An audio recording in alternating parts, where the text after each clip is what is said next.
हरिओम. भगवद्गीता बोध योगदास श्री जयगणेश जोशी यांनी केलेले निरूपण. अध्याय 2. सांख्ययोग. ओम श्री परमात्मने नमः. अथ द्वितीयोऽध्यायः. जय योगेश्वर. परम आत्म्याला नमस्कार. अध्याय 2. श्लोक क्रमांक 28. अव्यक्तादीनि भूतानि व्यक्तमध्यानि भारत अव्यक्तनिधनानि एव तत्र का परिदेवना. भारता, सर्व जीव जन्मापूर्वी अव्यक्त असतात. केवळ मधल्या काळातच ते प्रगट होतात. मृत्यूनंतर पुन्हा ते अप्रकट होतात. यात शोक करण्यासारखं काहीच नाही. भगवंत श्री अर्जुनाला भारत असं संबोधून सर्वसंमत विश्वसंमत सत्य आता निराळ्या मार्गाने सांगत आहेत. जन्माआधी जीव गुप्त असतो. देह धारण केल्यावर तो त्या देहामुळे दिसू लागतो. देह पतन झाले की पुन्हा तो गुप्त होतो. याचं रोजच्या जीवनातील भौतिक उदाहरण म्हणजे आपण बोलण्याआधी आपली वाणी अप्रगट असते. आपण बोलतो तेव्हाच तेवढ्यापुरती ती प्रगट होते. बोलणे संपल्यावर पुन्हा बोलेपर्यंत ती अप्रगट होते. आत्म्याचं असंच आहे. जन्मकाळापुरता तो देहात वास्तव्य करतो. त्याआधी आणि नंतर तो अप्रगट असतो. यास्तव भगवंत श्री अर्जुनाला सांगत आहेत की यात एवढं शोक करण्यासारखं काहीच नाही. तेव्हा शोक आवर आणि तू तुझ्या कर्तव्य कर्माला युद्धाला तयार हो. जन्माआधी जीव अव्यक्त असतात. जन्मापुरते ते व्यक्त होतात आणि मृत्यूनंतर ते पुन्हा अव्यक्त होतात. याचाच अर्थ व्यक्त जीवाची अव्यक्ताशी अव्यक्त ही नाळ जन्मामध्येही तुटलेली नसते. फक्त ती तुटली आहे असे वाटते. ती तुटली आहे असे भासते.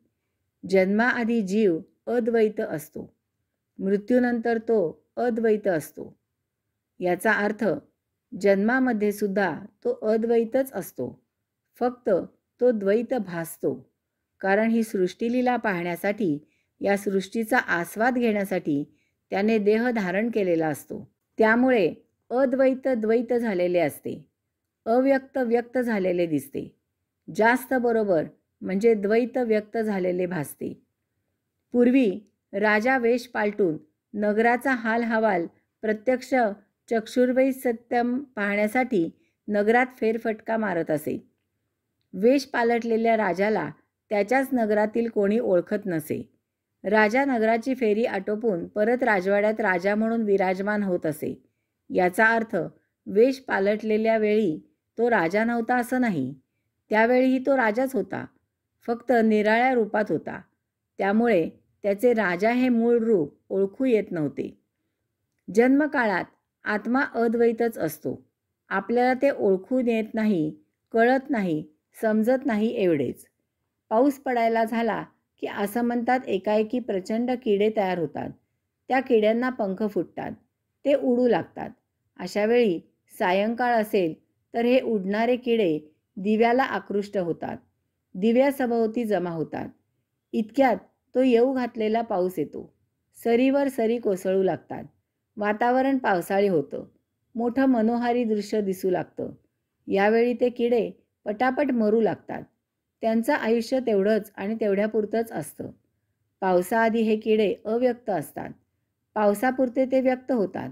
पाऊस पडला की ते पुन्हा अव्यक्त होतात. या किड्यांचं आयुष्य त्या पावसापुरतंच असतं. तो पाऊस ते उपभोगतात. जीवन संपतं. माणसाचं आयुष्य असंच आहे. अव्यक्तातून व्यक्त व्हायचं. जीवनोद्देश संपला की पुन्हा अव्यक्त व्हायचं. परंतु येथे समस्या निर्माण होते ती भोगापवर्गतेची. या व्यक्त कालखंडात जीव भोग निर्माण करतो आणि जन्ममरणाच्या फेऱ्यात अडकतो. यातून सुटका होण्यासाठी हे सत्य वेळीच जाणावे लागते. हे सत्य जाण्याचा एकमेवाद्वितीय मार्ग आहे, तो म्हणजे ध्यान.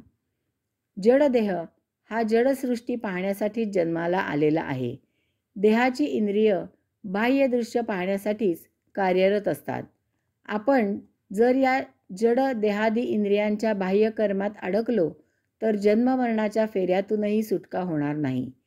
भोगापवर्गता संपण्याऐवजी वाढतच जाईल. यास्तव देहाचे आत जी अव्यक्त व्यवस्था आहे त्याच्यावर ध्यानस्थ व्हावे. मानवाला त्यासाठीच असामान्य बुद्धी दिलेली आहे, ती वापरावी आणि त्यायोगे आत्मबोध करून घ्यावा. हरिओम.